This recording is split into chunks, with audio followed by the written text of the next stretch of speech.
क्या आप किसी के फेस को देख के बता सकते हो, या किसी के फेस पे ऐसी क्या चीज होती है जिससे पता लगता है कि इसकी किस्मत बहुत तेज है?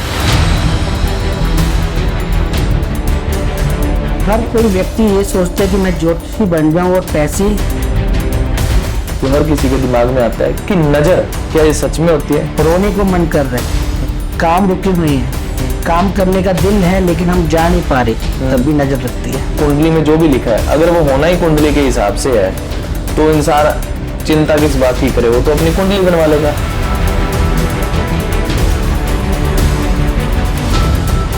आजकल शादी में बड़ी देरी हो रही है, 31, 32, 35, 40 की उम्र भी हो जा रही है। शादी में देरी होने का क्या कारण है? मांगलिक दोष खतरनाक नहीं होता। आप उल्टा कह रहे हैं, शायद खतरनाक नहीं होता। नहीं होता। क्या बिना तोड़ फोड़ के वास्तु को ठीक किया जा सकता है?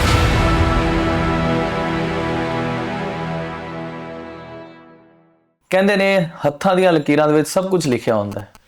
ਜੋ ਬੰਦੇ ਨੂੰ ਪੜ੍ਹਨਾ ਨਹੀਂ ਆਉਂਦਾ ਤੇ ਉਹਨੂੰ ਪੜ੍ਹਨ ਲਈ ਵੀ ਕਿਸੇ ਦੀ ਲੋੜ ਪੈਂਦੀ ਹੈ। ਬੰਦੇ ਨੂੰ ਕੀ ਮਿਲਣਾ ਹੈ, ਕਿਵੇਂ ਮਿਲਣਾ ਹੈ, ਇਹ ਸਾਰਾ ਕੁਝ ਡਿਸਾਈਡਡ ਹੈ, ਪਰ ਆਪਾਂ ਉਸ ਚੀਜ਼ ਨੂੰ ਜਾਣ ਨਹੀਂ ਪਾਉਂਦੇ। ਕਈ ਵਾਰ ਆਪਾਂ ਅਣਜਾਣ ਰਾਹ ਤੇ ਜਾਂਦੇ ਆ ਤੇ ਉੱਥੇ ਜਾਂਦੇ ਹੋਏ ਆਪਾਂ ਕਿਸੇ ਤੋਂ ਰਾਹ ਪੁੱਛ ਲੈਂਦੇ ਆ। ਆਪਾਂ ਰਾਹ ਤਾਂ ਪੁੱਛਦੇ ਆ ਕਿ ਆਪਾਂ ਭਟਕ ਨਾ ਜਾਈਏ, ਪਰ ਅੱਜ ਟੈਕਨੋਲੋਜੀ ਦਾ ਜ਼ਮਾਨਾ ਹੈ ਤੇ ਆਪਾਂ ਸਾਰੇ ਗੂਗਲ ਮੈਪ ਚਲਾਉਂਦੇ ਆ। ਗੂਗਲ ਮੈਪ ਤੇ ਆਪਾਂ ਨੂੰ ਰਾਹ ਦਿਖਦਾ ਹੈ। ਜ਼ਿੰਦਗੀ ਦੇ ਵਿੱਚ ਵੀ ਆਪਾਂ ਨੂੰ ਗੂਗਲ ਮੈਪ ਵਾਂਗੂ ਕਿ ਇੱਕ ਗੁਰੂ ਦੀ ਲੋੜ ਪੈਂਦੀ ਹੈ ਜੋ ਆਪਾਂ ਨੂੰ ਰਾਹ ਦਿਖਾਵੇ। ਤਾਂ ਆਪਾਂ ਬਹੁਤ-ਬਹੁਤ ਸਵਾਗਤ ਕਰਦੇ ਹਾਂ ਆਪਣੇ ਗੈਸਟ ਦਾ, ਅਜੇ ਸਚਦੇਵਾ ਜੀ, ਜੋ ਕਿ ਇੱਕ ਐਸਟ੍ਰੋਲੋਜਰ ਨੇ ਤੇ ज्योतिष विज्ञान ਦੇ बड़े ही प्रसिद्ध ਜਾਣਕਾਰ ਨੇ। ਤੁਹਾਡਾ ਬਹੁਤ-ਬਹੁਤ ਸਵਾਗਤ ਹੈ। जय माता दी माता जी। अजय जी, सब तो पहला सवाल कि ज्योतिष विज्ञान, ਇਹਨੂੰ ज्योतिष विज्ञान क्यों कहा जाता है, ते विश्वास है या अंधविश्वास है? देखिए मेहता जी, ऐसा होता है, ना तो ज्योतिष विज्ञान से अलग है, ना ही विज्ञान ज्योतिष से अलग है। दोनों का प्रतीक एक ही माना जाता है। ज्योतिष ज्ञान है, न ग्रह है, नक्षत्र है और राशि है, जिसके आधार पर एक ज्योतिषी फलादेश देता है। वैदिक ज्योतिषी जो होता है वो पूरा का पूरा विज्ञान है। जैसे विज्ञान में चंद्र ग्रहण, सूर्य ग्रहण का पता चलता है, आने वाले समय का पता चलता है, वैसे एक ज्योतिषी भी आने वाले समय का पता लगा सकता है। लेकिन आज के दौर में ज्योतिषियों के ऊपर विश्वास कम होता जा रहा है और जो विज्ञान है वो ज़्यादा तरक्की करना शुरू कर गया। विज्ञान की पहुंच ज़्यादा बढ़ चुकी है और ज्योतिषियों के ऊपर लोग विश्वास नहीं कर रहे हैं।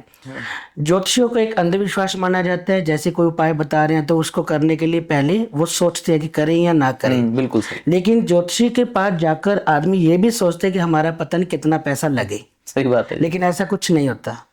अगर वो सही सलाहकार के पास जा रहा है तो एक ज्योतिषी उसको कभी भी समय से पहले होने वाली गतिविधि नहीं बताएगा। ठीक है। कभी भी नहीं बताता। इसका मतलब ये होता है कि जो होने वाला है वो होकर रहेगा। लेकिन हम अगर सोचें कि उसको टाल दे तो ऐसा नहीं हो सकता।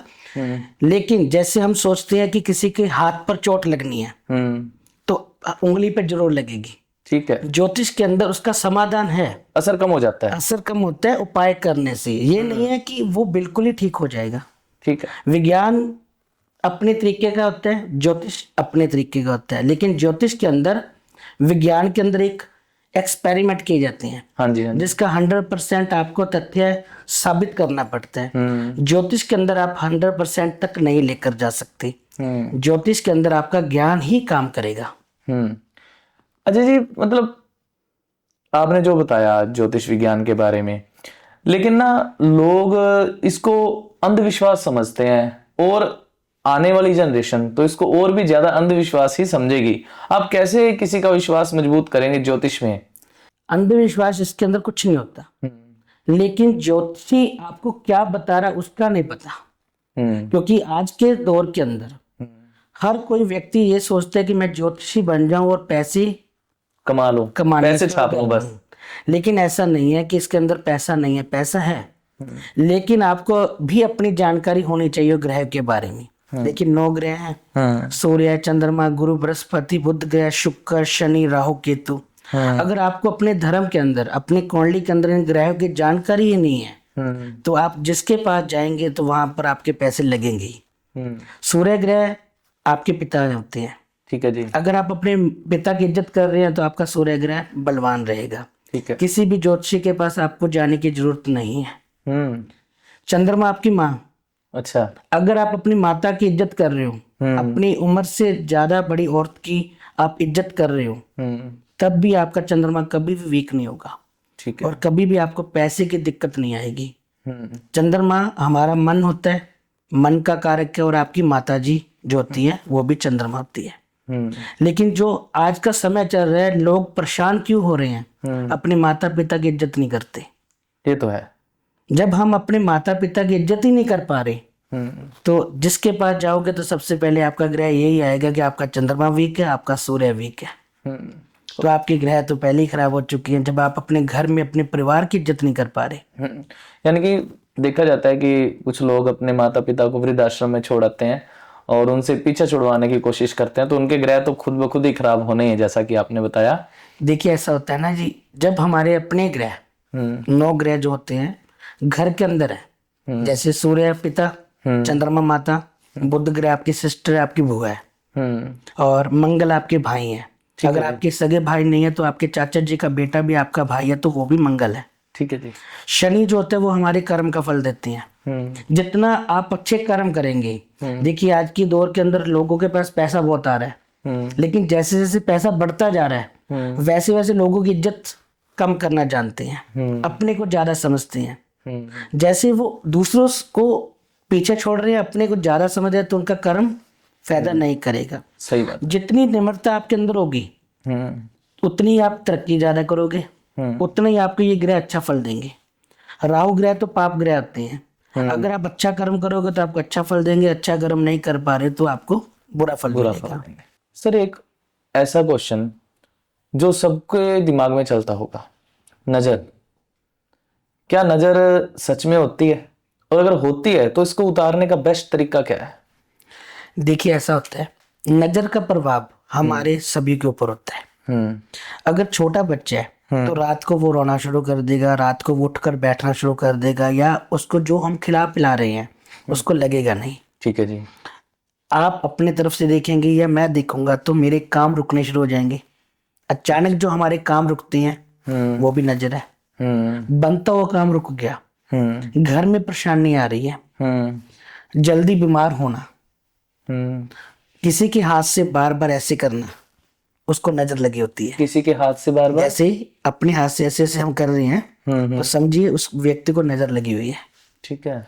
जो आपके सामने व्यक्ति बैठा है, अगर वो अपने हाथ से ऐसे बार बार अपने बालों को हाथ लगा रहा है, उस व्यक्ति को नजर लगी होगी। तो जो एक आदमी को ऐसे ऐसे करके देख रहा है, जैसे आंखें बंद बंद करके देख रहा है, ऐसे तो ब्लिंकिंग करके देख रहा है, वो व्यक्ति को नजर लगी होती है। वो आदमी हमेशा परेशान भी रहेगा और उसका काम कोई भी नहीं बनता। नजर उतारने के लिए आज के समय में बहुत अच्छे है उपाय। देखिए पहले तो चलता था लाल मिर्च ली, अपने से 12-7 बार उसको अग्नि में डाल दिया, नमक लिया, नमक वार दिया। ठीक है, चाय पत्ती और नमक भी काम करता है। लेकिन अभी जैसे 2026 आ चुके हैं तो उपाय भी अपडेट हो चुके हैं। अच्छा, उपाय भी साथ साथ अपडेट होते हैं? क्योंकि उपाय जो होते हैं वो एक ज्योतिषी जो होता है, अच्छा वो अपने उपाय खुद बनाएगा। ठीक है जी। ये उपाय जो होते हैं बुक्स में नहीं लिखे होते, ग्रहों की तरफ से देखा जाता है। राहु भी अगर वीक हो गया उस व्यक्ति को भी नजर लगेगी, उस व्यक्ति के भी काम रुकेंगे। ठीक है जी। थोड़े से काले उड़द साबुत लेकर, थोड़े से चावल साबुत लेकर अपने ऊपर से क्लॉकवाइज या एंटी क्लॉक 7 टाइम्स वार कर बाहर फेंक दे, नजर का प्रभाव कम हो जाएगा। ठीक है। दूसरा उपाय होता है, हमारा मन नहीं लग पा रहा, रोने को मन कर रहा है, काम रुके हुए हैं, काम करने का दिल है लेकिन हम जा नहीं पा रहे, तब भी नजर लगती है। ठीक है जी। एक कपूर का पीस लिया, अपने ऊपर से एंटी क्लॉक 7 टाइम्स घुमाया, उसको जला दीजिए। ठीक है। जितनी टाइम में वो जलेगा कपूर, उतने टाइम में आपकी नजर उतर जाएगी। ठीक है जी। फिर भी एक उपाय इससे भी आसान है, थोड़ी पीली सरसों ली, अपने ऊपर से क्लॉकवाइज आपने 7 टाइम्स घुमाया और घर के बाहर आपने फेंक दी, आपकी नजर उतर गई। ठीक है जी।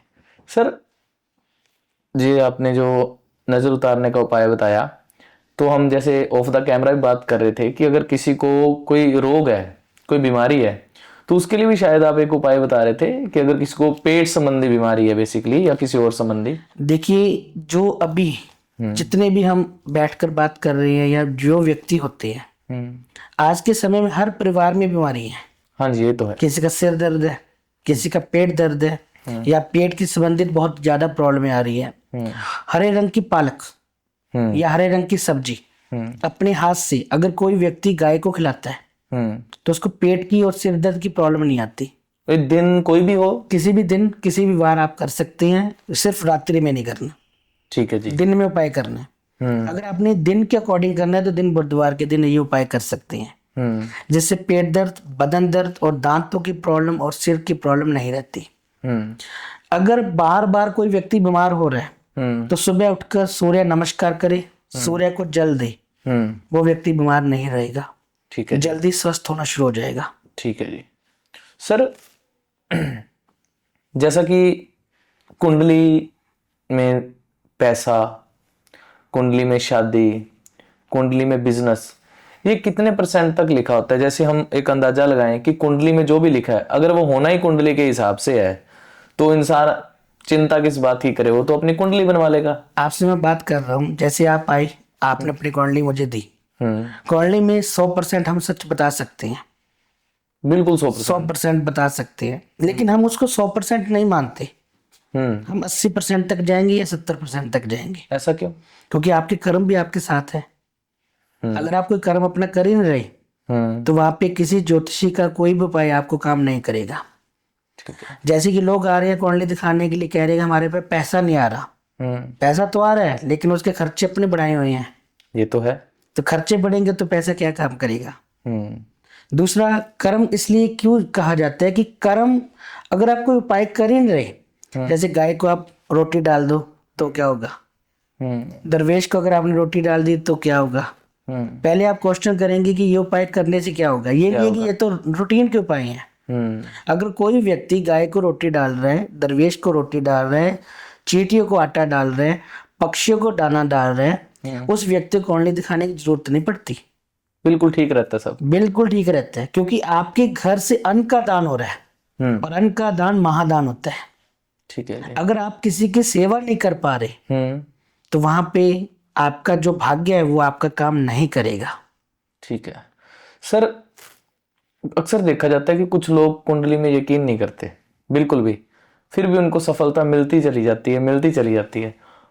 वो मन के भी खोटे होते हैं, फिर भी उनको सफलता मिलती चली जाती है। और जो लोग इन चीजों पे यकीन करते हैं, सब तरह के उपाय करते हैं, कर्म भी करते हैं, फिर भी सफलता नहीं मिलती। ये आपका क्वेश्चन बहुत अच्छा है जो आपने पूछा है मुझसे। कुछ कर्म हमारे जो होते हैं वो माता पिता के द्वारा चलते हैं। अगर आपके माता पिता ने अच्छे कर्म किए हैं उसका कर्मों का फल आपके बच्चे देखेंगे। मतलब माता पिता के अच्छे कर्मों का फल बच्चों को मिलता है जी। बच्चे आज के समय में अपना कर्म कुछ नहीं कर रहे, लेकिन जो माता पिता ने कर्म किए हैं उस कर्मों का फल से उनको तरक्की मिलती है, उनका जीवन सुधरता है। लेकिन वो उतने टाइम तक ही रहेगा जितने टाइम तक वो कर्म उनके चल रहे हैं। ठीक है जी। आगे तो आपने कोई कर्म किया नहीं, मान के चलिए बच्चे ने कोई कर्म किया नहीं, माता पिता ने अच्छे कर्म किए हैं, वो 5 साल 10 साल अपनी तरक्की करेगा, लेकिन उसके बाद उसका नाम कोई याद नहीं रखता। ऐसे बहुत व्यक्ति हैं, बहुत व्यक्ति हैं जिन्होंने जमीन से लेकर आसमान तक छू लिया, लेकिन जब जाते हैं कुछ भी नहीं बनता उनका। ग्रंथ, कर्म और माता पिता का जो भाग्य है उनमें एक चीज देखी जाती है। आपने पूछा कि बच्चे बहुत ज्यादा तरक्की कर रहे हैं या आज के टाइम में मानते नहीं है, वो माता पिता की गलती नहीं है, वो भी उनके कर्मों का फल उनको मिलता है। ठीक है। जो हमारे पूर्ण जन्म होते हैं उनमें अच्छे कर्म अगर हमने किए हुए हैं तो हमारे बच्चे भी अच्छा फल देंगे हमें। अगर हमारे अच्छे कर्म नहीं है तो एक कर्जा हमारे बच्चों की तरफ से उतरा जाएगा। ठीक है जी। कर्जा उतारने के लिए भी बच्चे जन्म लेते हैं। अच्छा, कर्जा उतारने के लिए? देखिए, आपने मेरे से कर्जा लिया हुआ या मैंने आपसे कोई कर्जा लिया, आपने मुझसे कर्जा लेना है, मैं जा चुका, तो वो कर्जा आप किससे लेंगे? आपके बच्चों से। बच्चों से। अगर मैंने अच्छे कर्म किए हैं तो उसके कर्मों का फल किसको मिलेगा? बच्चों को। आप बच्चों को बोलोगे आपके पिता ने बहुत अच्छा किया, सही बात है। ऐसे बोलते हैं लोग कि आपके फादर बहुत अच्छे थे, आपकी माता बहुत अच्छे थे। वो उनके कर्म है जिनकी बदौलत वो आगे तरक्की कर रहे हैं। हम्म लेकिन जब वो कर्म हम्म आगे खुद व्यक्ति नहीं करता तो वो कुछ टाइम के लिए कमाता है, उसके बाद नहीं बनता कुछ उसका। सर, शादी में देरी होने का असली कारण क्या है? जैसा कि आपने क्वेश्चन पूछा, हम्म उम्र बढ़ती जा रही है, मैरिज नहीं हो पा रही है, उसका एक बहुत बड़ा कारण होता है कि कुंडली के अंदर सेकंड भाव और सेवन भाव को देखना। अगर सेकंड हाउस में शनि ग्रह और चंद्र ग्रह है तो वहां पे मैरिज लेट होगी। ठीक है जी। सेवन भाव अगर आपका पीड़ित है, जैसे राहु ग्रह वहां पर बैठा है, शनि वहां पर है, चंद्रमा है, और तीसरा होता है मंगल, जो मंगलिक कार्य बनाते हैं। हाँ जी। ये चार ग्रह में से कोई भी एक ग्रह सेवन भाव में है तो वहां पे मैरिज लेट होगी। लेकिन किसी की कुंडली में अगर सेवन भाव में राहु नहीं है, उसका शुक्र ग्रह पीड़ित है, शुक्र मेन मैरिज लग्जरी लाइफ दोनों को देखता है। शुक्र ग्रह, शुक्र राहु के साथ है तो वो पीड़ित है। अगर पीड़ित हो गया तो वहां पे मैरिज लेट होगी। एक तो ये कारण होता है। दूसरा कारण होता है कि जब हम अपने घर पे बैठकर खुद मैचिंग कर रहे हैं, डेट ऑफ बर्थ लड़का और लड़की की मिलाई और मैचिंग देखा कि यहाँ पे 17 गुना नहीं करना, यहाँ पे 18 गुना नहीं करने, तो वहां पे भी बहुत बड़ी प्रॉब्लम है।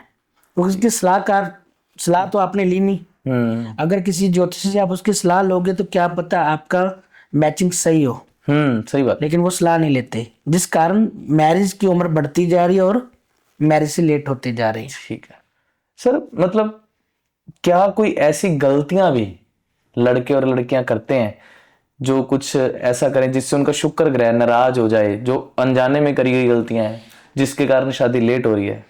शुक्र ग्रह को खराब बहुत तरीके से किया जा सकता है। देखिए, शुक्र ग्रह जो होता है वो आपका पैसा भी वही देखता है। शौक जो होते हैं हमारे वो शुक्र ग्रह होता है। ठीक है। घूमना फिरना, खाना पीना, पैसा कमाना, बड़े बड़े सपने देखना। जब हम दोस्त बनाते जा रहे हैं, बहुत ज्यादा दोस्त बना रहे हैं, वो भी एक शुक्र ग्रह का ही प्रतीक माना जाता है। जैसे बॉयफ्रेंड गर्लफ्रेंड है, वो भी शुक्र होता है। लेकिन लव मैरिज किसी ने करवानी है तभी शुक्र देखा जाता है। अगर शुक्र ग्रह आपके 10th भाव में है, 11th में है, तो आपकी लव मैरिज जल्दी होगी। ठीक है। 6th हाउस में है, 8th हाउस में है, तो आप अदर कास्ट के लड़का या लड़की से मैरिज करवाओगे। गलती इसमें कुछ भी नहीं है। शुक्र ग्रह को गलती नहीं बोल सकते कि मैं गलती कर रहा हूं तो मेरा शुक्र ग्रह खराब हो गया। ऐसा कुछ नहीं है कि शुक्र ग्रह अपने आप खराब हो गया। ठीक है। ठीक है, शुक्र ग्रह खराब नहीं किया जाता। शुक्र ग्रह सिर्फ एक कारण होता है शुक्र ग्रह को खराब जब हो जाए। कोई भी व्यक्ति कर सकता है। कौन सा सर? शादीशुदा व्यक्ति अगर किसी पराई स्त्री को देख रहा है वो शुक्र है। ठीक है। अगर किसी लड़की से हम संबंध बनाते हैं पराई स्त्री से, वो शुक्र है। ठीक है। और जो कुंवारे लड़के या लड़कियां? कुंवारे लड़कों की बात कर रहा हूँ। जब एक दो लड़कियों से संबंध बनने शुरू हो जाएं तो वहां पर शुक्र हमारा पीड़ित हो जाएगा। बिजनेसमैन आदमी भी कब जीरो पर आ जाए कुछ नहीं पता, शुक्र के खराब होने से। अगर आपका शुक्र अच्छा होगा तो आपको बहुत ऊंचाई तक लेकर जाएगा। अगर ऊंचाई पे जाकर आप वहां पर टिक ना पाए, टिकना मतलब ऐसा होता है कि ऊंचाई तक तो ले गया आपको, लेकिन वहां पर आपकी आदतें भी खराब होंगी। होंगी। पैसा आएगा तो आदतें खराब होंगी। ठीक है, शुक्र भी खराब होगा और शनि भी खराब होगा। शनि खराब होगा तो आपकी आदतें पहले खराब होंगी। ड्रिंकिंग, ड्रग्स, ये सारी चीजें, प्राइस स्त्री, प्राइस, शौक अपने अलग अलग, जुआ। जब शौक आपके गलत होने शुरू होगी, आपकी आदतें गलत होनी शुरू होगी, तो आपका शुक्र भी साथ में पीड़ित होगा। तब आपका जो है एकदम से नुकसान होना शुरू हो जाएगा और शुक्र ग्रह आपका पीड़ित हो जाएगा। ठीक है सर, शुक्र ग्रह को ठीक करने का एक बिल्कुल सरल उपाय? शुक्र ग्रह को ठीक करने के लिए 3-4 उपाय बहुत अच्छे होते हैं। जिन व्यक्तियों की मैरिज नहीं हो रही वो भी ये उपाय कर सकते हैं। पहला उपाय होता है कि आपने इत्र लेना है, चंदन वाला। इत्र को इस अंगूठे की हथेली पे आपने लगाना है। ठीक है जी। इत्र लगाकर दोनों हाथों से ऐसे रगड़ना है। इससे आपका शुक्र ग्रह बहुत अच्छा होता है, क्योंकि यहाँ पे शुक्र पर्वत होता है। अगर आपका ये भाग अच्छा है तो आपके पास पैसा बहुत आएगा, मैरिज जल्दी होगी। ठीक है। मैरिज होने के बाद पत्नी को पत्नी सुख, पत्नी को पति सुख मिलता है। दूसरा होता है उपाय, अपने नहाने वाले पानी के अंदर, जैसे हमारे ड्रीम है, सपने हैं, इच्छाएं हैं, वो हमारे शुक्र ग्रह की तरफ से बनती हैं। एक इच्छा पूरी नहीं हो रही है, दूसरी इच्छा बनती जा रही है, वो भी शुक्र देखेगा। नहाने वाले पानी के अंदर चंदन वाला इत्र थोड़ा छिड़क कर, थोड़ा रोज वाटर डालकर नहाने से सौंदर्य बढ़ता है। मोटा आदमी पतला होना शुरू हो जाता है। मोटा आदमी, शुक्र जिसका वीक होता है वो कई बार बहुत ज्यादा मोटा होना शुरू हो जाता है। ठीक है। शुक्र ग्रह खराब होगा तो उसको स्किन एलर्जी आएगी। अगर स्किन एलर्जी किसी को आ रही है तो वो अगर पानी में इत्र या गुलाब जल डालकर नहाना शुरू कर दे तो उसकी स्किन की प्रॉब्लम ठीक होनी शुरू हो जाती है। ठीक है। शुक्र ग्रह अगर वीक होगा तो उम्र से पहले बुढ़ापा आना शुरू हो जाएगा। बालों का सफेद होना, झड़ना, फेस से पता चलता है उसके, दांतों का खराब होना, फेस मुरझाएगा उसका जी। दांत बुध ग्रह होता है, ठीक है। तो उसका फेस पे खुशी नहीं होगी। अगर उसके पास करोड़ों रुपए भी पड़े हैं ना तो उसके चेहरे पे खुशी नहीं आएगी, वो शुक्र है। शुक्र ग्रह को तीसरा उपाय कौन सा होता है सबसे बढ़िया? आलू। आलू, सिंपल उपाय होता है आलू का। एवरी फ्राइडे 6 किलो आलू किसी भी धार्मिक स्थान पर देकर आ सकते हैं, गाय को डालकर आ सकते हैं, तो उससे शुक्र ग्रह बहुत बढ़िया होता है। ठीक है। कारोबार नहीं चल पा रहा, आलू दान करने से कारोबार चलता है। ऐसा नहीं है कि आपने सारी जिंदगी ही 6 किलो आलू करनी, ऐसा कुछ नहीं हो पाए। आपने 2-3 शुक्रवार कर दिया, उसके महीने में 1 बार कर दिया तो आपको फिर भी उसका रिजल्ट अच्छा मिलेगा। ठीक है जी। शुक्र ग्रह को ठीक करने के लिए बहुत उपाय होते हैं, साधारण सरल, जो हर व्यक्ति कर सकते हैं। दही ले जाकर शिव मंदिर में शिवलिंग पर अर्पित करना, उससे भी शुक्र ग्रह बढ़िया आता है। सर एक ना बड़ा ही नॉर्मल सा उपाय लोग करते हैं, नॉर्मल तो नहीं कहूंगा, मेरे को तो अटपटा लगता है कि ताले को लॉक लगाकर चौराहे पे छोड़ आएंगे और जो लोग खोल देगा हमारे शादी के जो बंधे हुए संजोग हैं वो खोल जाएंगे। ये एक पुरानी परंपरा बनी हुई है। देखिए मैंने बहुत बार सुना है, मेरे पास भी बहुत ज्यादा व्यक्ति आते हैं कि ऐसा लॉक लिया, एक ताला लिया, उसको लॉक किया, अपने से वार कर चौरस्ते पे फेंक दिया। लेकिन ये एक परंपरा बनी हुई, ऐसा कुछ नहीं होता। 100 में से सिर्फ 1 व्यक्ति के लिए होता है, 99 व्यक्ति के लिए ये उपाय काम नहीं करता। ठीक है। हाँ, चौरस्ते पे रखना वो गलत है, गलत है, गलत होता है। ठीक है। रास्ते पे रखना गलत है। अगर ऐसा उपाय करना भी है किसी ने तो आप एक लॉक लीजिए, अपने सिर से घुमाइए या अपने हाथ से किसी मंदिर में जाकर रख कर आ जाइए। अगर मंदिर में कोई व्यक्ति उसको खोलता है तो आपका भाग्य भी खुलेगा, शादी के संजोग के साथ साथ भाग्य भी खुलेगा आपका, तो आपके काम तो बनने शुरू हो जाएंगे। जैसे हम कहते हैं कि मेरा तो कोई काम नहीं बन पा रहा, या मेरे जॉब नहीं मिल पा रही, या मेरे पेपर के अंदर नंबर नहीं आ रहे, एंट्रेंस टेस्ट क्लियर नहीं हो पा रहा, तो शिव मंदिर में जाकर शिवलिंग के पास रख कर आ सकते हैं, उससे आपको ज्यादा फायदा मिलेगा। ठीक है। सर कई लोगों का ये सवाल रहता है कि मेरे पास पैसा आता तो है, रुकता नहीं है, मैं अपने ऊपर खर्च भी नहीं करता, फिर भी पैसा पता नहीं कहाँ चला जाता है। ऐसा नहीं होता। देखिए पैसा हर व्यक्ति के पास आता है, लेकिन हमारी व्यवस्थाएं सही नहीं होती, हमारे खर्चे रुकने का नाम नहीं लेते। देखिए 10,000 आदमी जो कमा रहा है, अगर वो अपने खर्चों को लिखना शुरू करेगा तो वो भी 2,000 महीने का बचा सकता है, लेकिन वो ऐसा नहीं करता। खर्चे भी तब बढ़ते हैं जब आपकी इनकम बढ़ती जाएगी। हमारी जब हमारी व्यवस्था ही ठीक नहीं है तो हमारे खर्चे तो बढ़ेंगे और पैसा नहीं टुकेगा। 70% लोगों की यही प्रॉब्लम है कि कुंडली दिखाने के वक्त यही प्रश्न करेंगे हमारे पास पैसा रुक नहीं रहा, पैसे के लिए हम क्या करें। लेकिन उनकी व्यवस्था ठीक नहीं, उनके खर्चे बढ़ती हैं, कई बार अपने ऊपर नहीं लगते, कई बार उसकी घर में बीमारियां ज्यादा होती है। हाँ जी, ये तो है। तभी भी खर्चे होते हैं। कई बार हमारे ऊपर कर्ज जाता है, किसी आदमी को कर्ज लेने की समस्या होती है कि एक से लिया दूसरे से फिर ले लिया, तो जब हम खर्चे बढ़ाते जाएंगे तो इनकम तो वहीं की वहीं है ना, तो कर्ज तो उतारना पड़ेगा, उसके लिए कोई उपाय नहीं होता। ठीक है जी। सर कुंडली जब आप बनाते हैं, आपके पास रोज हजारों की संख्या में लोग आते हैं, और आप जब कुंडली बनाते हैं तो कुंडली बनाते समय सबसे मेन ग्रह कौन सा होता है सर? देखिए वैसे तो कुंडली के अंदर सभी ग्रह अपने सभी अच्छे माने जाते हैं। ऐसा नहीं है कि शुक्र ग्रह अच्छा नहीं है, बुध ग्रह अच्छा नहीं है, सूर्य अच्छा नहीं है, सभी ग्रह अच्छे होते हैं। लेकिन फिर भी जब हम कुंडली बनाते हैं सबसे पहले हमारा लग्नेश मतलब लगन, अगर आपका 1 नंबर लगन है तो आपका मंगल ग्रह देखा जाएगा जो उसका स्वामी है। अगर आपका मंगल अच्छा ही नहीं है तो आपको अच्छा रिजल्ट नहीं देगा। कई बार वो वेल्थ वाइज भी आपको प्रॉब्लम दे सकते हैं। और उसके बाद हमारी कुंडली के अंदर गुरु, बृहस्पति, चंद्रमा और सूर्य देखी जाती है, साथ में मंगल, ये 4 ग्रह तो जरूरी है। सर मांगलिक दोष आजकल की सबसे चर्चा का विषय। मांगलिक दोष पहले तो ये बताइए ये होता क्या है? देखिए मांगलिक दोष जो होता है जब किसी की कुंडली बनती है, जो हमारा लगन होता है उसको 1 नंबर बोलते हैं। 1 नंबर में मतलब लगन में अगर मंगल है, कुंडली के 4th हाउस में अगर मंगल ग्रह है, 7th हाउस में मंगल ग्रह है, 8 अष्टम मतलब 8वें भाव में अगर मंगल ग्रह है या 12वें में मंगल ग्रह है तो उसमें मंगलिक दोष होता है। मंगलिक दोष खतरनाक नहीं होता। आप उल्टा कह रहे हैं शायद। खतरनाक नहीं होता। नहीं होता। 7म भाव में अगर आपका मंगलिक है या 8म भाग में है तो थोड़ा सा खतरनाक बोल सकते हैं। लेकिन जब उसका मैचिंग होता है, अगर उसी भाव में लड़की या लड़के की कुंडली में चंद्रमा, शनि दोनों की युति है या अलग अलग है वो, तो वहां पे मंगल दोष तो भंग हो जाता है, उसका असर कम हो जाता है।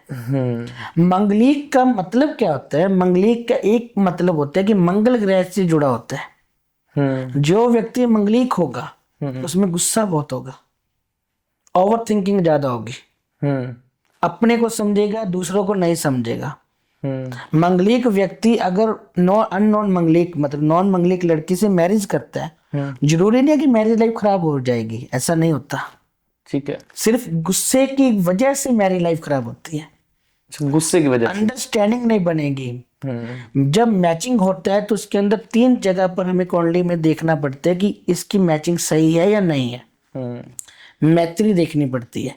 अगर आपकी मैत्री अंडरस्टैंडिंग सही है तो कोई प्रॉब्लम नहीं आएगी, चाहे लड़का मंगलिक है और लड़की नॉन मंगलिक है। गन दोष देखना होता है, अगर गन दोष लग गया तो वहां पे मैरिज में प्रॉब्लम आती है। और उसके बाद होता है नाड़ी दोष। अगर नाड़ी दोष कुंडली के मैचिंग में आ गया तो वहां पे बच्चे की समस्या देखी जाती है।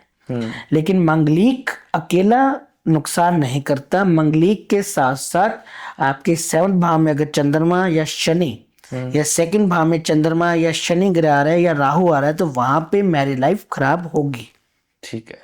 वहां पे मैरिज के तीसरे दिन से और तीसरे महीने से लड़का हो या लड़की हो उसको प्रॉब्लम आनी शुरू हो जाती है। ठीक है। लेकिन मैचिंग अगर आप पहले कर रहे हैं, किसी सलाहकार ले रहे हैं, सलाह ले रहे हैं किसी ज्योतिषी की तो अच्छा है। अगर खुद मैचिंग कर रहे हो तो आपको कुंडली के बारे में नहीं नॉलेज, आप सिर्फ गुण देखोगे। हम सिर्फ गुण देखेंगे। सही बात। वहां पे आप गलती करोगे। ठीक है सर, मांगलिक दोष में जैसा कि मैंने सुना है और हमारे व्यूअर्स ने भी सुना होगा कि मांगलिक दोष में एक की मृत्यु हो जाती है, मौत हो जाती है, या मांगलिक दोष जब होता है तो शादी करनी ही नहीं चाहिए। आपके इस बारे में क्या विचार? नहीं, ऐसा कुछ नहीं है। देखिए अगर एक व्यक्ति मंगलिक है और दूसरा व्यक्ति मंगलिक नहीं है, उसके उपाय होते हैं। ठीक है। जैसे कुंभ विवाह होता है, आपने सुना होगा। मंगलिक का मेन मतलब होता है कि 2 विवाह का योग बनना, 2 विवाह का योग बनना। ठीक है जी। मंगलिक इसलिए बोलते हैं कि ये लड़का मंगलिक है या ये लड़की मंगलिक है, इसके 2 विवाह होंगे। लेकिन ऐसा कुछ नहीं है। जो हमारे बुजुर्ग हैं तब कौन सी कुंडली थी, आज तक चल रहे हैं सब। आज की पीढ़ी जो है अगर लड़के में गुस्सा तो लड़की में गुस्सा भी है। हाँ सही बात है। दोनों ही नहीं सुनते एक दूसरे की। मंगलिक तो है। देखिए गुण मिलाने के बाद भी ये नहीं पता वो साथ रहेंगे कि नहीं रहेंगे। सही बात है। वहां पे मंगलिक कुछ नहीं करता। लेकिन मंगलिक दोष अगर किसी ज्योतिषी के पास जा रहे हो तो उसने बोला कि ये लड़का मंगलिक है, ये लड़की मंगलिक नहीं है, तो उसका उपाय होता है, लड़का है तो कुंभ विवाह करवा सकता है,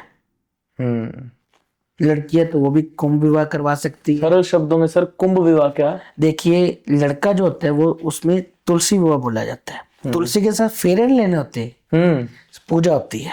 ठीक है जी। अग्नि के फेरे कराए जाएंगे। लड़की है तो विष्णु विवाह बोला जाता है। शालिग्राम की पूजा करके फेरे करवाए जाते हैं। उससे मंगलिक दोष निवारण कहा जाता है। मांगलिक दोष निवारण के लिए अगर हम कोई उपाय करते हैं, उपाय करके मैरिज करते हैं तो कोई दिक्कत नहीं होती। ठीक। लेकिन अगर आपको पता ही नहीं है कि मैं मंगलिक हूँ, लड़की नॉन मंगलिक है और मैरिज हो चुकी है, और मैरिज के बाद आप किसी ज्योतिषी के पास जाकर कुंडली मिला रहे हो कि आज तो हमारी लड़ाई चल रही है, या बच्चा नहीं हो पा रहा है, या बच्चे की प्रॉब्लम आ रही है, सही बात है। तब भी एक उपाय होता है उस चीज को ठीक करने के लिए। तब मैरिज के बाद आपस में लड़का लड़की के फेरे करवाए जाते हैं। फेरा करवाने से उसका मांगलिक दोष खत्म हो जाता है और उनको संतान सुख की प्राप्ति जल्दी होती है। ठीक है जी। सर, मांगलिक दोष में ये कहा जाता है कि किसी पुरानी दीवार को धक्का मार के गिरा दो तो मांगलिक दोष खत्म हो जाता है, ये सच ऐसा है? कुछ नहीं है, ये अंधविश्वास है, ऐसा कुछ नहीं होता। सिर्फ लोगों का कहने से बात नहीं होती कि मांगलिक दोष खत्म हो गया। ऐसे तो बहुत लोग ऐसे सोचते हैं कि मंगलवार के दिन जन्म हुआ तो मांगलिक है। बहुत लोग सोचते हैं अच्छा। कि मंगलवार के दिन अगर किसी का जन्म हुआ तो वो मंगलिक है, लेकिन नहीं। अगर मंगल आपका जैसे फर्स्ट हाउस में, फोर्थ हाउस में, 7th या 8th या 12th में बैठा है तो मंगलिक होगा, वैसे तो नहीं है। लेकिन अगर मंगल कर्क राशि में आ गया तो वो नीच का है, तो वहां पे आंशिक मंगलिक रहेगा। मंगल राहु के साथ आ गया, वहां भी आंशिक मंगलिक लगेगा, लेकिन वो मैचिंग करने के दौरान भंग हो जाता है। ठीक है जी। सर, मांगलिक के बाद एक और जो बड़ा, जो हम कह सकते हैं कि मिथ है, हमारे लिए तो मिथ ही कहूंगा मैं, अंधविश्वास ही कहूंगा, काल सर्प दोष नाम की एक चीज है। काल सर्प दोष जो होता है उसको पितृदोष भी कहा जाता है, पितृदोष, सर्प दोष भी कहा जाता है। वो 3 नाम होते हैं। ठीक है जी। ठीक है जी। जब किसी की कुंडली बनती है ना, तो उसके अंदर जैसे राहु और केतु ये आमने सामने सभी ग्रह एक तरफ है, तो वो पूर्ण काल सर्प दोष है। राहु केतु के सामने सब ग्रह राहु केतु के साइड में जब सभी ग्रह हैं तो वो पूर्ण ग्रह जो होते हैं, राहु और केतु सभी ग्रह एक तरफ, तो पूर्ण काल सर्प दोष है। राहु और केतु एक सामने है और एक ग्रह एक बाहर है, तो वो आंशिक काल सर्प दोष होता है। ठीक है। काल सर्प दोष वाला व्यक्ति अमीर भी बहुत होता है। अमीर होता है? काल सर्प दोष वाला आदमी गरीब भी होता है। गरीब भी होता है, अमीर भी होता है। काल सर्प दोष जो होता है उसको पितृदोष इसलिए कहा जाता है, जब वो पूर्ण काल सर्प दोष होगा तो वो पितृदोष है। अगर वो आंशिक है तो पितृदोष नहीं कहा जाता। लेकिन इसमें जो फीमेल होती है, लड़की होती है, उसकी कुंडली में अगर काल सर्प दोष पूर्ण है तो उसको पितृदोष कभी नहीं लगता, सिर्फ आदमी को लगता है। ठीक है। काल सर्प दोष का मेन जो फंडा होता है जी, वो होता है कि काल सर्प दोष एक कर्म का पहिया होता है, जिसके अंदर हर चीज आपके पास है तब भी आप परेशान हो। ठीक है। हर चीज होने के बाद भी आदमी की सोच नहीं बदलेगी। जैसे काल सर्प दोष है तो एक सर्कल होता है, जिस सर्कल के अंदर 45% लोग जो होते हैं वो फॉरेन जाते हैं, लेकिन 45% लोगों के अंदर से जाकर कितने लोग वहां पर टिक पा रहे हैं ये नहीं पता। 25% जो लोग होते हैं वो गवर्नमेंट जॉब भी होती है उनके पास, काल सर्प दोष, अच्छा पैसा होता है, अच्छी जमीन जायदाद होती है। ऐसे भी लोग आपने देखे होंगे कि लड़का तो +2 है, लड़की डॉक्टर मिल गई उनको। हाँ, बहुत बार होता है। वो भी काल सर्प दोष होता है। ठीक है। लड़का तो कुछ कमा नहीं रहा लेकिन लड़की अच्छा कमा रही है, उसका वो काल सर्प दोष होती है। जो 20% लोग होते हैं वो आई चलाई वाले होते हैं, मतलब आ रहा है पैसा, जा रहा है, उसी कर्जे के अंदर वो घूमते जा रहे हैं। मतलब एक दुकान है, उस दुकान के अंदर उन्होंने 10 लाख का सामान डाला हुआ है, वहीं से वो अपने बच्चे पाल रहे हैं, कर्जा बिता रहे हैं। और 10% जो लोग होते हैं उसमें से 2-3% अपाहिज होते हैं, 2-4% ऐसे होते हैं कि जो उम्र से पहले ही चले जाते हैं।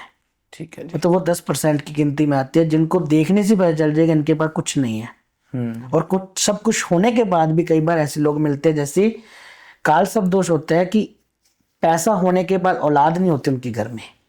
अच्छा। औलाद का सुख जो आज के समय में जा रहा है, जैसे 25 साल, 30 साल, 32 साल की उम्र में बच्चों की मृत्यु हो रही है, तब काल सर्प दोष और पितृदोष देखा जाता है। जिनका एक ही औलाद है लेकिन समय से पहले उनकी डेथ हो रही है, वो काल सर्प दोष होता है। इसमें टेंशन, डिप्रेशन, परेशानी, उलझन, धोखा, नुकसान, कर्जा और या कर्जे वाली लाइफ, वे हम अपना कर्जा उतारते जा रहे हैं लेकिन बना कुछ भी नहीं है, वो काल सर्प दोष होता है। लेकिन 2020 से लेकर अब तक हर कुंडली में इसका प्रभाव है। 2020 से 26 तक बहुत प्रभाव बढ़ चुका है। और तीसरी कुंडली काल सर्प दोष में है। ठीक है जी। काल सर्प दोष के लिए पाठ भी करवाए जाते हैं, लेकिन अगर आपके पास पैसा है तो आप पाठ करवा रहे हो। हाँ जी। अगर जिस व्यक्ति का पैसा नहीं है वो क्या करेगा? उसके लिए फिर कोई उपाय? सिंपल उपाय सभी के लिए होते हैं। काल सर्प दोष से बचने के लिए सबसे पहला उपाय होता है अपने माता पिता की इज्जत करना। ठीक है जी। अपने परिवार में अपनी वाइफ अपने बच्चों को समझ कर चलना। हम रिश्ते तो तोड़ रहे हैं, हाँ जी। रिश्तों के साथ तो बना नहीं पा रहे, तो काल सर्प दोष भी उसका प्रभाव बढ़ता जाएगा। काल सर्प दोष का पहला प्रभाव होता है कि वो अपने ही परिवार में दूरियां बनाएगा। जब हम अपना कर्म अपने माता पिता की इज्जत नहीं कर पा रहे, उनको खाना एक वक्त का नहीं दे पा रहे, तो क्या करेंगे आप? जब वृद्ध आश्रम में अपने माता पिता को हम छोड़ कर आ रहे हैं और उनके जाने के बाद हलवा खीर हम लोगों को खिला रहे हैं, तो उसका वो क्या पितर फायदा? दोष होता है। पितर दोष, काल सर्प दोष हो गया। समझे बात? वो पितर दोष होता है। लेकिन काल सर्प दोष के निवारण के लिए सबसे पहला उपाय है कि अपने परिवार में अपने माता पिता बड़े बुजुर्गों का आदर सम्मान करें। ठीक है जी।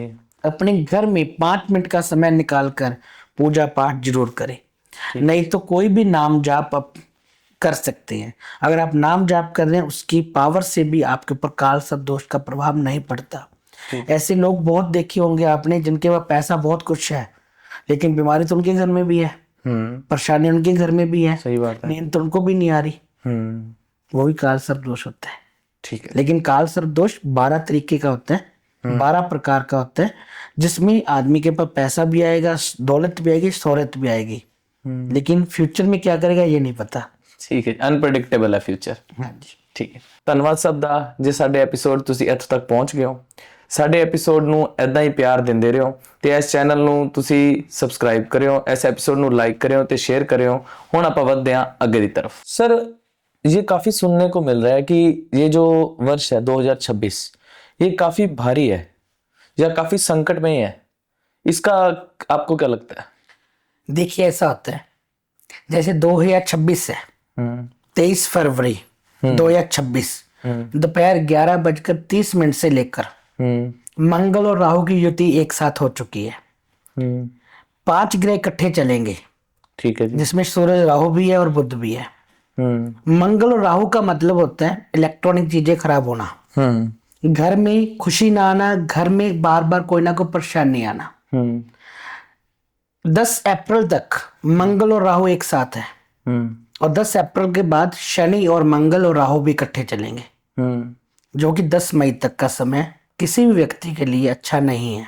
किसी भी व्यक्ति के लिए अर्थक्वेक आना, हादसे होना, अचानक नुकसान होना, बरसात से नुकसान होना फसल का, क्योंकि मंगल और राहु जो होता है उसको अंगारक योग बोला जाता है। अंगारक योग का मतलब होता है गुस्सा बढ़ना, क्रोध की मात्रा बढ़ना। जैसे पिछले कुछ दिनों से देख रहे हैं कि उसका एक्सीडेंट हो चुका, नौजवान मृत्यु ज्यादा हो रही है, मृत्यु दर बढ़ती जा रही है नौजवान की। हाँ जी। और सूर्य भी जैसे साथ चल रहा है राहु के और मंगल भी साथ है, हार्ट की प्रॉब्लम व्यक्तियों को ज्यादा आ रही है, सांस फूलने की प्रॉब्लम ज्यादा आ रही है। ये समय अच्छा इसलिए नहीं बोला जाता। अच्छा। मंगल और राहु का पहला मतलब होता है जिस घर में दूध उबलकर बाहर आना शुरू हो जाए, ठीक है, समझ लीजिए मंगल और राहु खराब है। ठीक है जी। सीढ़ियों के नीचे इन्वर्टर पड़ा है, सीढ़ी आपकी राहु है, नीचे मंगल इलेक्ट्रॉनिक चीज है, तो वहां पे मंगल और राहु ही खराब होगा। घर में बीमारी वास करेगी, जितना भी पैसा आप कमा रहे हो वो पैसा आपका बीमारी में जाएगा। घर में टेंशन बढ़ना, मंगल होता है मेंटली तौर पे आदमी को परेशान कर देगा। पैसा हम कमा रहे हैं लेकिन पैसा खर्च बीमारियों पर या परेशानियों पे हो रहा है। जिनकी सीढ़ियों के नीचे इन्वर्टर है। इन्वर्टर है। तीसरा मतलब होता है कि जब किसी के घर में जब हम दरवाजा कोई खोलते हैं उस दरवाजे में से चूं चूं की आवाज आनी शुरू हो जाए, अटकना शुरू हो जाए, तो समझ लीजिए आपका वहां भी ग्रह खराब हो चुका है। ठीक है। उस घर में खुशी नहीं आएगी। चौथा मतलब होता है चंद्रमा और राहु का। जैसे किसी का नल में से पानी टपक रहा है, फ्लश में से पानी लीक हो रहा है, बाथरूम साफ नहीं है, उस घर में भी ये प्रॉब्लम देखी जाती है।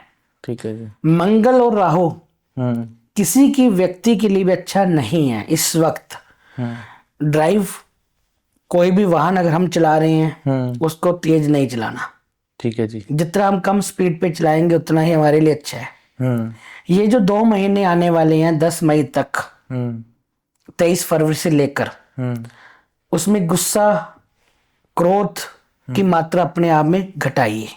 ठीक है। जितना ज्यादा आप गुस्सा करोगे उतना ही आपको नुकसान है। जितनी तेज आप गाड़ी चलाओगे तो भी आपको नुकसान है। जितना ज्यादा विश्वास दूसरों पे करोगे और दूसरों की अपना समझ कर चलोगे तब भी आपका नुकसान है। ठीक है। नया काम करने का योग इस टाइम के अंदर नहीं है। अगर आप नया काम भी कोई शुरू करते हैं तब भी आपको नुकसान होगा। ठीक है जी। इस समय के अंदर किसी भी लड़ाई झगड़े में आपको जाने की जरूरत नहीं है। ये तो नाम आपका ही खराब होगा। ठीक है जी। रेपुटेशन भी आपकी खराब होगी। इस समय के अंदर जिम्मेवारी किसी की नहीं लेनी होती। अगर आपके बहुत खास मित्र हैं या दोस्त हैं, वहां पर आप सोच सकते हैं वहां भी सोच सकते हैं, लेकिन जिम्मेवारी नहीं ले सकते। नहीं तो वो आपको ही भुगतनी पड़ेगी। किसी की गारंटर आप नहीं बन सकते, क्योंकि किसी के गारंटर आप बनोगे तो उसकी अगर कोई सिब्बल खराब होगा तो वो आपका भी होगा। ठीक है। ये 2-3 महीने जो है वो अच्छे नहीं है। 2026 में 18 सितंबर को मंगल ग्रह कर्क राशि में होगा, तब नीच का होगा और 12 नवंबर तक चलेगा। 18 सितंबर से लेकर 12 नवंबर के बीच में जो 52 दिन होंगे, हाँ जी, तब मंगल ग्रह नीच का होगा। ठीक है जी। और उसमें 17 अक्टूबर से लेकर 15 नवंबर तक सूर्य नीच का होगा। दिवाली का टाइम पे वक्त कार्तिक महीना होता है। हाँ जी। तब भी ये समय बिल्कुल अच्छा नहीं होगा। मतलब साल का जो एंड है सितंबर से लेकर नवंबर के बीच में, ये भी बहुत जनों लोगों के लिए अच्छा नहीं है। इस समय भी नुकसान दुर्घटनाएं होंगी। ठीक है जी। सर, आपने जैसे बताया 2026 काफी संकट में है, तो इसका कोई उपाय सर? देखिए 2026 में जो ये मंगल और राहु की युति इस वक्त चल रही है, अंगारक योग, और आने वाले समय मंगल ग्रह नीच का होगा, तो इसके लिए उपाय कौन सा आसान है जो हर व्यक्ति कर सकता है? हाँ जी। पहला उपाय होता है 1.25 किलो गुड़ लेना है। अपने हाथ से अपने परिवार का हाथ लगवाकर गुड़ पर धार्मिक स्थान पर दे सकते हैं। ठीक है जी। अगर धार्मिक स्थान पर वो आप नहीं देकर आए तो आप गाय को खिला सकते हैं। ठीक है जी। एक तो ये उपाय सबसे अच्छा है। आप मंगलवार भी दे सकते हैं गुड़, रविवार भी आप दान कर सकते हैं। दूसरा उपाय होता है 2 रोटी आपने मीठी गुड़ की बनाई, अपने परिवार का हाथ लगवाए या परिवार से वारी, बार आप दरवेश को डाल सकते हैं, मतलब डॉग को। अगर मीठी रोटी गुड़ की नहीं बनाई तो आप सिंपल 2 रोटी ली, उसके ऊपर शहद लगाया, अपने परिवार का हाथ लगवाया, गाय को खिला दी, ठीक है, चाहे दरवेश को खिला दी। उससे भी ये मंगल ग्रह और सूर्य दोनों ठीक होते हैं, जिससे दुर्घटनाओं से बचाव हो सकता है। सर, आप फेस रीडिंग भी करते हो, तो क्या आप किसी के फेस को देख के बता सकते हो, या किसी के फेस पे ऐसी क्या चीज होती है जिससे पता लगता है कि इसकी किस्मत बहुत तेज है? देखिए, जब किसी का फेस हम देखते हैं, जैसे हमारी आंखें हैं, बाई आंख जैसी है वो चंद्रमा है, राइट आई सूर्य है, नाक जो होता है हमारा बुध है, ये जो फेस है वो शुक्र है, दांत हमारे बुध ग्रह है, गुरु बृहस्पति हमारे कान है, तिल जो होता है चेहरे पे, यहाँ पे तिल आ रहा है तो उसका शुक्र बहुत अच्छा है, माथे पे निशान आ रहा है तो वहां से मंगलिक का पता चलता है, सिर पे चोट लगी हुई है वो भी आपका अष्टम मंगलिक या लगन का मंगलिक होगा, तब सिर पे चोट लगती है। लगन का मंगलिक है तो सिर पे चोट है, अष्टम भाव में अगर मंगलिक है तो चेहरे के माथे पे निशान आएगा। किसी के बालों का झड़ना अगर शुरू हो जाए या बाल हल्के हो रहे हैं, तब गुरु बृहस्पति और राहु 2 ग्रह को देखा जाता है। ठीक है। जिसकी ये जगह ज्यादा ऊपर की तरफ जा रही है तो उसका गुरु बृहस्पति अच्छा होता है। जिसके बाल जल्दी हल्के हो रहे हैं वो राहु खराब होता है। जिसके बाल जल्दी सफेद आ रहे हैं उसका गुरु बृहस्पति का दोष होता है, जिसके कारण उसके बाल जल्दी सफेद आते हैं। ठीक है जी। यानी कि इनको ठीक करने का कोई उपाय भी है? बालों का झड़ना, बालों का सफेद होना, ये बहुत आम प्रॉब्लम है। बालों का झड़ने के लिए सबसे आसान उपाय बहुत अच्छा होता है। देखिए, आदमी है चाहे वो कोई फीमेल है, अपने पैरों के अंगूठे पर अगर आदमी है तो वो सफेद रेशमी धागा होता है, दोनों अंगूठों पर आप बांध लीजिए। ठीक है। कुछ दिनों बाद उस धागे को उतार कर नया फिर कर लीजिए, उससे बाल नहीं टूटेंगे, आपकी बाल नहीं झड़ेंगे। ठीक है जी। अगर कोई फीमेल है वो धागा भी बांध सकती है, नहीं तो चांदी के छल्ले अंगूठों पे धारण कर ले, उसके बाल नहीं टूटेंगे। पैरों के अंगूठों पे? पैरों के अंगूठों पे डालने हैं, उससे सिर के बाल नहीं झड़ेंगे और पेट की प्रॉब्लम नहीं आती। ठीक है जी। सर, अक्सर हम देखते हैं कि जो वास्तुशास्त्र जानते हैं, जैसे आप वास्तुशास्त्र भी जानते हो, तो वो ना लोगों को सलाह देते हैं कि आप अपने घर में कुछ ऐसा रखिए, जैसे सीनरी की बात चल रही है तो सीनरी, जैसे 7 घोड़े वाली सीनरी, उगते सूरज की सीनरी, ऐसी सीनरियां रखिए। क्या इससे कोई प्रभाव पड़ता है घर पे? सीनरियों का प्रभाव तो पड़ता है जी। देखिए, किसी के घर में हम प्रवेश कर रहे हैं, उस घर के बाहर दोनों तरफ अगर मोर है, मोर की सीनरी आपने दोनों तरफ लगा रखी है, उस घर में कोई भी नेगेटिविटी नहीं आएगी। ठीक है जी। सबसे अच्छी तस्वीर होती है मोर की। अगर आप घर में के अंदर प्रवेश कर रहे हैं तो उस घर में नेगेटिविटी नहीं आएगी, कोई नजर दोष नहीं लगेगा जिस घर के बाहर दोनों तरफ मोर की फोटो है। ठीक है जी। घर में पश्चिम की जो दीवार होती है, पश्चिम की वॉल पर अगर हम अपने फैमिली फोटो लगाते हैं तो परिवार में खुशियां रहती है। ठीक है। साउथ की तरफ हम अपने बुजुर्गों की फोटो लगा सकते हैं जो जा चुके हैं। घर में जो हम 7 घोड़ों की फोटो लगाते हैं वो कई प्रकार की होती है। जैसे डूबते सूरज के पास अगर घोड़े भाग रहे हैं तो पश्चिम की तरफ लगेगी। ठीक है, इसका भी अर्थ अलग अलग अर्थ होता है अलग अलग। अगर सुबह सूरज निकल रहा है उसके पास 7 घोड़े भाग रहे हैं तो वो पूर्व की दीवार पे लगेगी। तीसरा मतलब होता है कि अगर 7 घोड़े जो आप फोटो लगा रहे हो वो व्हाइट कलर के हैं तो ज्यादा शुभ माना जाता है। ठीक है। ब्लैक से व्हाइट। ठीक और है। घोड़े की जो फोटो आप लगाते हो वो घोड़ों का मुंह जो होता है वो आपके घर के अंदर की तरफ होना चाहिए। अगर घर के बाहर की तरफ वो देख रहा है तो वहां पे पैसा नहीं रुकेगा, कभी नहीं रुका। कभी भी नहीं रुकेगा। उस घर में थोड़े पैसों की प्रॉब्लम ही ज्यादा आती है। सर, एक और चीज जो कि अक्सर देखने को मिलती है कि हमारा जो गेट है, प्रवेश द्वार है, जो हमारे घर का प्रवेश द्वार है, वहां पर कुछ लोगों का ये भी मानना है कि ब्लैक ग्रेनाइट और व्हाइट ग्रेनाइट, इसका भी प्रभाव पड़ता है। देखिए, बहुत ज्यादा प्रभाव होता है। जो हमारे घर का आंगन है या मेन गेट है वहां पे ब्लैक फर्श नहीं लगाया जाता। ठीक है जी। ब्लैक टाइल है या ब्लैक ग्रेनाइट है घर के एंट्रेंस पे कभी भी नहीं लगता। लेकिन जितने भी घरों में आजकल ब्लैक ग्रेनाइट लगता जा रहा है उस घर में परेशानियां बढ़ती जा रही है। ब्लैक रंग जो होता है वो शनि का भी है, केतु का भी है। लेकिन रिएक्शन आपके घर की कौन सी है वो आपको नहीं पता। देखिए, ईस्ट की तरफ फेसिंग है तो आपका ब्लैक भी चल जाएगा, साउथ की तरफ नहीं चलेगा। ठीक है। नुकसान करेगा वहां पे। तो घर में अगर नुकसान हो रहा है तो किस पे जाएगा? घर के बाहर मेन गेट पर अगर आपने ब्लैक टाइल्स या ब्लैक ग्रेनाइट लगाया, उस घर में जो फीमेल होंगी, चाहे वो माता है, चाहे वो सिस्टर है, चाहे वो बेटी है या पत्नी, उनकी हेल्थ के ऊपर जाएगा। ठीक है जी। फीमेल को लेडीज प्रॉब्लम आना, पेट संबंधी दिक्कत आना, टेंशन रहना, वो प्रॉब्लम है उनको बढ़ती जाएगी। ठीक है जी। सर, एक ऐसा उपाय जो हर व्यक्ति को रोज जरूर करना चाहिए जिससे उसके घर में सुख शांति बनी रहे और उसके आने वाली जिंदगी भी सुखमय हो। ऐसे बहुत उपाय होते हैं जो हर कोई व्यक्ति अपने दैनिक जीवन में कर सकता है। जैसे पहला उपाय होता है सुबह उठे, उठकर ही अपने परमात्मा का नाम लीजिए, अपने गुरु का, जिसने आपको रात को सोने के बाद सुबह जगाया। ठीक है जी। ऐसे बहुत लोग होते हैं जो रात को सोते सुबह का दिन नहीं देखते।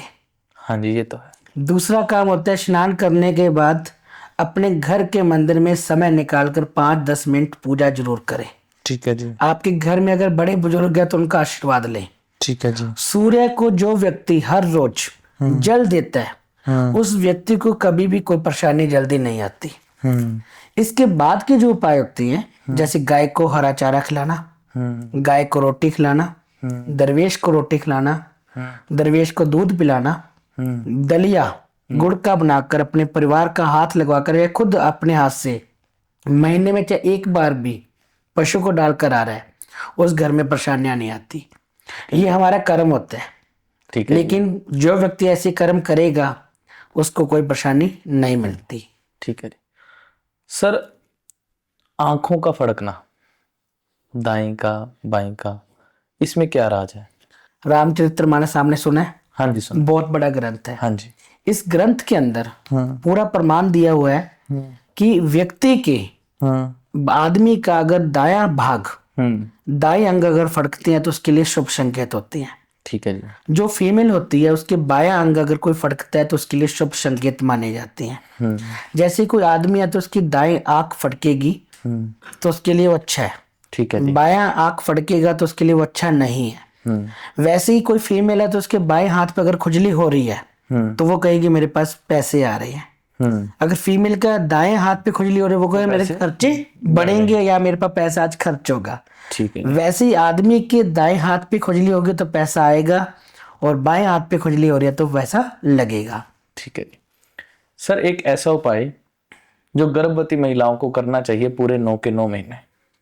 गर्भवती महिलाओं के लिए बहुत अच्छे उपाय होते हैं, एक सरल उपाय जो सब कर जिससे सकें। उसके बच्चे के लिए और अपनी सेहत के लिए, दोनों के लिए अच्छा होता है। पहला उपाय होता है हरिवंश पुराण, एक ग्रंथ होता है, उसको जरूर पढ़ना चाहिए। हरिवंश पुराण यूट्यूब पे भी सुन सकते हैं?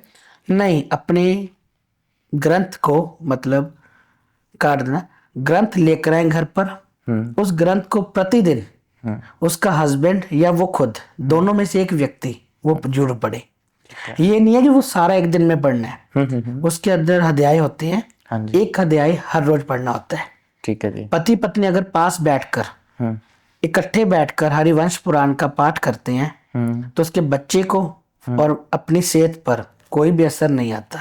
ठीक है। सबसे सरल उपाय है। ठीक है। अब कुछ व्यक्ति होते हैं कि कहते हैं कि हमसे ग्रंथ नहीं पढ़ा जाएगा, हाँ जी। तो वो क्या करे? हाँ जी। गुड़ की चूरी बनाकर, ठीक है जी। गुड़ का रोटी में चूर कर उसका चूरमा बनाकर या चूरी बनाकर अपने हाथ से गाय को खिलाकर आए, ठीक है जी। उसके बच्चे को कभी दिक्कत नहीं आएगी। ठीक है। और एक सबसे सरल उपाय होता है जो हर कोई व्यक्ति कर सकता है। जिस व्यक्ति को अगर संतान सुख की प्राप्ति नहीं हो पा रही, बच्चे नहीं हो पा रहे हैं या बच्चे की धड़कन नहीं बन पा रही है, बच्चे की तरफ से परेशानी आ रही है, चाहे बच्चा 20 साल का हो गया तब भी उसको परेशानी आ रही है, तब भी माँ बाप ये उपाय कर सकते हैं। हाँ जी।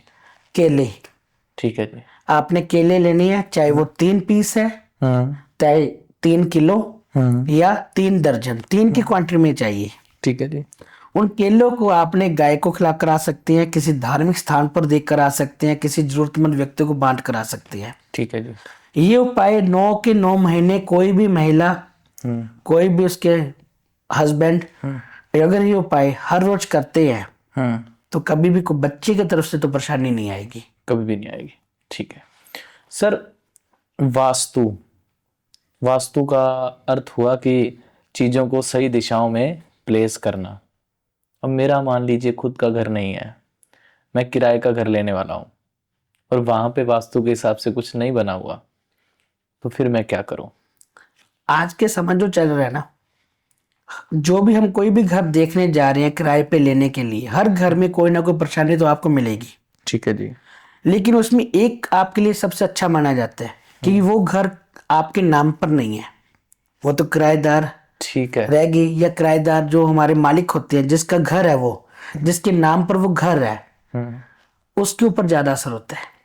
हम तो उस घर में रहने जा रहे हैं, महीना 2 महीने 1 साल रहेंगे, वहां पर अगर पानी की टैंकी गलत है, ठीक है, छत की जो पानी की टैंकी होती है वो ऑलवेज साउथ और वेस्ट में होती है, ठीक है, अगर वो नॉर्थ में आ गई तो उस घर में बीमारी रहती है। लेकिन पहली बीमारी वो किसको देगा? जो उस घर का मालिक है। ठीक है, दूसरे नंबर जो किराएदार है। कई बार हम सोचते हैं कि इस घर में हम रहने के लिए आए हैं तो हमारे काम नहीं बन पा रहे।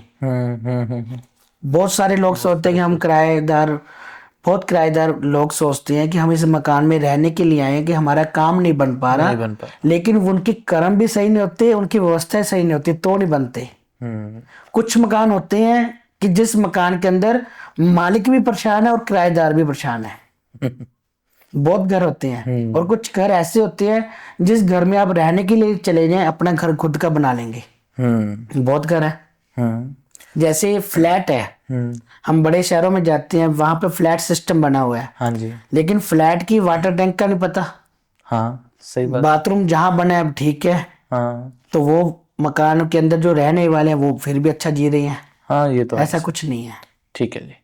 सर क्या बिना तोड़ फोड़ के वास्तु को ठीक किया जा सकता है? बिना तोड़ फोड़ के वास्तु को ठीक किया जाता है, हम्म लेकिन एक दो चीजें होती हैं जिनको हम ठीक नहीं कर सकते। देखिए, अगर नीचे का वाटर का टैंक है जमीन के अंदर जो बनाया जाता है, अगर वो आपका साउथ वेस्ट में आ गया तो उसको बंद करना ही ज्यादा अच्छा माना जाता है। ठीक है जी। क्योंकि पानी की जगह जो होती है वो नॉर्थ और ईस्ट में होती है, जमीन के अंदर जो टैंक होता है। अगर आपका ईशान कोण उत्तर और पूर्व में बाथरूम आ गया और आपके पास जगह नहीं है उस बाथरूम को और जगह पर बनाने के लिए, एक कांच की कटोरी ले, उस कांच के एक छोटे से बाउल के अंदर आपने सेंधा नमक भरना है। उसके ऊपर एक फिटकड़ी थोड़ी सी, थोड़ा सा कपूर, 5 लौंग उस बाथरूम में रख दीजिए। 1 महीने बाद उस नमक उठाया, आपने फ्लश कर दिया, उस बाथरूम का प्रभाव आपके ऊपर नहीं आएगा। ठीक है। दूसरा होता है कि किचन, ज्यादातर जो किचन होती है कई बार हमारी नॉर्थ की तरफ बन गई। हाँ जी ठीक है। जहाँ पे एक वास्तु दोष आ गया। नॉर्थ की तरफ अगर किचन बनेगी तो वहां पर फीमेल को परेशानियां ज्यादा आती है। ठीक है जी। किचन की सही जगह तो ईस्ट और साउथ है, अग्निकोण, लेकिन अग्निकोण में नहीं बन पाई और बनी है नॉर्थ में। तो आपने वहां पे क्या करना, एक छोटा सा मंगल यंत्र होता है, तांबे का मिल जाता है 15-20 रुपए का, अपने घर के मंदिर में लेकर आए, रखें, पूजा करें। 5 दिन पूजा करने के बाद हनुमान चालीसा पढ़ने के उस मंगल यंत्र को उठाकर अपने रसोई में लगा दीजिए, उससे आपको फायदा मिलेगा। ठीक है। अगर आपका गेट गलत है, जैसे साउथ की तरफ गेट है या वेस्ट की तरफ गेट है, मेन गेट जो मुख्य द्वार होता है, तो उसके लिए भी एक वास्तु होता है। जैसे मेन गेट की दहलीज के अंदर आपने एक चांदी की वायर डाल दें, ठीक है। उससे ठीक हो जाएगा। अगर कुछ व्यक्ति सोचेंगे हम चांदी की वायर इस वक्त महंगा है तो हम नहीं डाल सकते, वो पित्तल डाल सकते हैं, ठीक है। ब्रास की पत्ती डाल दें तो भी उसको फायदा मिलेगा। ठीक है। सर हम बात करते हैं अब कुछ ऐसी चीजों की जो मतलब कि आजकल का काफी चर्चा का विषय बनी हुई है। काफी वीडियोस मैं देखता हूँ इंस्टाग्राम पे भी, यूट्यूब पे भी, कि आप अपने प्रियजन को, अपनी वाइफ को, अपनी गर्लफ्रेंड को ये चीज गिफ्ट देंगे तो आपके काम बनेंगे। क्या ऐसा सच में है? गिफ्ट्स में भी कोई राज छुपा है? गिफ्ट का बहुत बड़ा महत्व होता है। जो आपकी वाइफ है ना, उसको अगर आप पायल गिफ्ट करते हैं और शुक्रवार के दिन करते हैं, बहुत अच्छा माना जाता है। चांदी की पायल सर? चांदी की। सोने की पायल तो कभी पहनी जाती नहीं है जी। ठीक है जी। चांदी की पायल शुभ होती है। सोने की अगर पायल को डालता है तो उसमें थोड़ी प्रॉब्लम होती है। ठीक है। गजरा जो होता है वो भी आप अपनी वाइफ को दे सकते हैं। अगर आपकी वाइफ खुश है तो कभी भी हस्बैंड को कारोबार की तरफ से, सेहत की तरफ से परेशानी नहीं आती।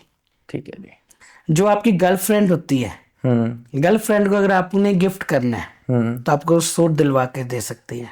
सूट? सूट या प्रॉपर जीन्स टॉप? जो वो पहनना पसंद करे, ठीक है, वो आप उसको दिलवा सकते हैं। अगर आप उसको परफ्यूम देना पसंद करते हैं तो आप परफ्यूम भी दे सकते हैं। तो परफ्यूम तो अशुभ माना जाता है। वही बात कर रहा हूँ, अगर परफ्यूम आप देना चाहते हो तो आप दे सकते हो, लेकिन उससे कुछ पैसे लेने होते हैं। ठीक है जी। मतलब कुछ उसके बदले में आपको लेना पड़ेगा, ठीक है जी। तब आप परफ्यूम दे सकते हो, वो शुक्र होता है। ठीक है जी। लेकिन गर्लफ्रेंड को आप कानों की बाली गिफ्ट कर सकते हैं, ठीक है जी। उससे ज्यादा शुभ माना जाता है। चांदी की या सोने की? चांदी की भी दे सकते हो, सोने की भी दे सकते हो। ठीक है जी।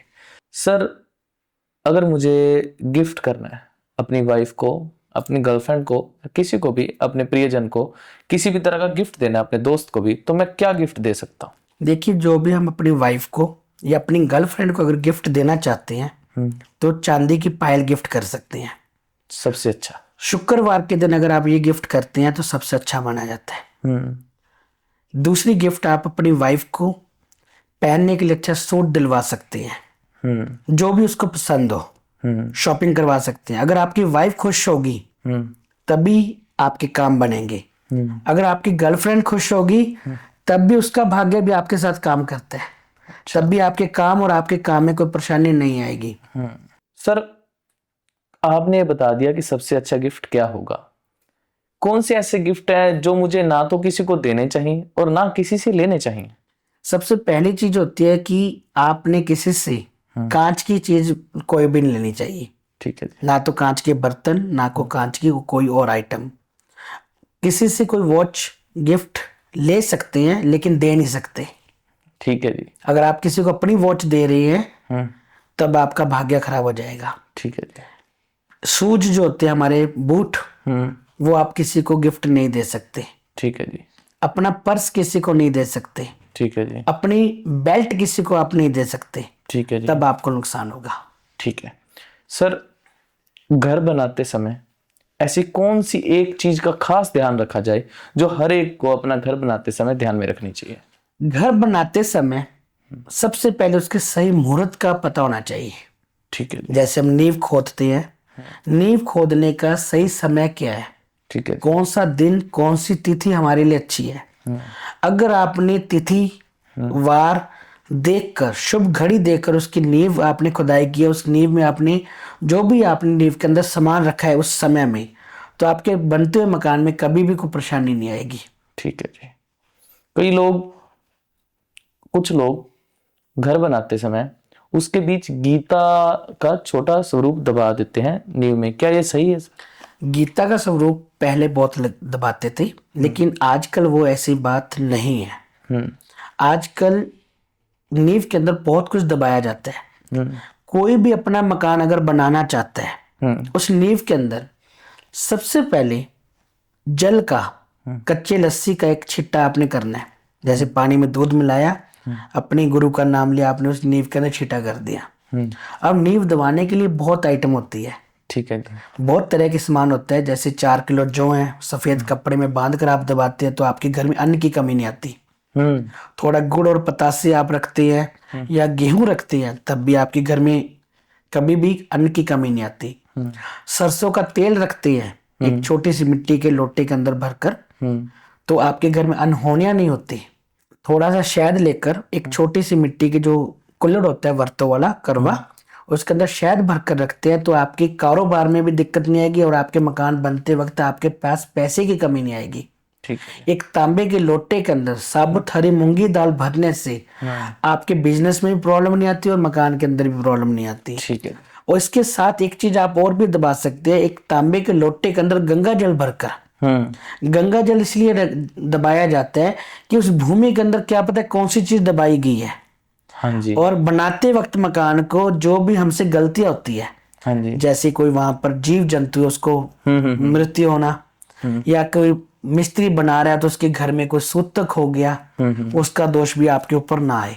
ठीक है जी। ऐसे बहुत सारा सामान होता है जो आप नींव के अंदर दबा सकते हैं। ठीक है सर, हम किसी काम पे जाते हैं, 2 मिनट सर, हम किसी काम पे जाते हैं, वो काम की सफलता और असफलता हमें नहीं मालूम, लेकिन हमें घर से चलने से पहले ऐसा क्या करना चाहिए कि हमारा काम सफल होने की उम्मीद ज्यादा हो? ज्योतिष के अंदर और सनातन धर्म के अंदर मंत्रों का बहुत शक्तिशाली प्रभाव होता है। राधे राधे का जाप करने से भी हमारे किसी काम में कोई रुकावट नहीं आती। अगर कोई सिख परिवार का आदमी है तो वो वाहेगुरु का जाप कर सकता है। हाँ जी। अगर नाम जाप वाहेगुरु का भी कर रहे हैं तो तब भी हमारे काम में कोई रुकावट या परेशानी नहीं आती। ठीक है। जो व्यक्ति हनुमान चालीसे का एक बार पाठ करता है दिन में, उसको हमेशा सफलता मिलती है। ठीक है जी। हनुमान बाहुक एक पाठ होता है, हनुमान बाहुक। जो व्यक्ति हनुमान बाहुक का पाठ करता है उस व्यक्ति को छोटी छोटी प्रॉब्लम कभी भी जिंदगी में नहीं आती। अगर कोई बीमार व्यक्ति है और हनुमान बाहुक का पाठ सुन रहा है वो, तभी वो ठीक हो जाएगा। ठीक है जी। ਧੰਨਵਾਦ ਜੀ ਤੁਹਾਡਾ ਸਭ ਦਾ ਸਾਡੇ ਇਸ ਐਪੀਸੋਡ ਨੂੰ ਦੇਖਣ ਲਈ। ਅੱਜ ਆਪਾਂ ਜੋ ਵੀ ਗੱਲਾਂ ਕੀਤੀਆਂ, ਮੈਨੂੰ ਉਮੀਦ ਹੈ ਕਿ ਤੁਸੀਂ ਇਹਨਾਂ ਸਾਰੀਆਂ ਚੀਜ਼ਾਂ ਤੋਂ ਬਹੁਤ ਕੁਝ ਸਿੱਖਿਆ ਹੋਵੇਗਾ ਤੇ ਆਪਾਂ ਹੁਣ ਇਸ ਐਪੀਸੋਡ ਦਾ ਅੰਤ ਕਰਨ ਲੱਗੇ ਹਾਂ। ਪਰ ਜਾਂਦੇ ਜਾਂਦੇ ਆਪਾਂ ਆਪਣੇ ਗੈਸਟ ਤੋਂ ਇੱਕ ਉਹਨਾਂ ਦਾ ਆਖਰੀ ਵਿਚਾਰ ਜ਼ਰੂਰ ਲਵਾਂਗੇ। अजय जी, ज्योतिष के अंदर जी अंधविश्वास कुछ भी नहीं होता। अगर किसी के बताए जाने पर कोई भी उपाय आप श्रद्धा से, भावना से अच्छी, दिल से करते हैं तो आपको उसका रिजल्ट मिलता है। विश्वास जो होता है, विश्वास जो होता है, पहला विश्वास हमें अपने पे करना चाहिए। अगर हम अपने पे विश्वास करते हैं तो हमारे काम बनेंगे। दूसरा विश्वास माता पिता और साथ में परमात्मा पे होता है, तब हमारे काम बनते हैं। उसके बाद ज्योतिषी जो बताते हैं उस किए जाने वाले उपाय पर अगर आप विश्वास करते हो तो आपका अवश्य कोई ना कोई काम आ रहा हुआ है, रुका हुआ है, तो वो आपके काम बन जाएंगे। ठीक है, तो आपने इन सब के विचार सुने और मैं उम्मीद करता हूँ कि आप हमारे इस एपिसोड को तहे दिल से प्यार देंगे।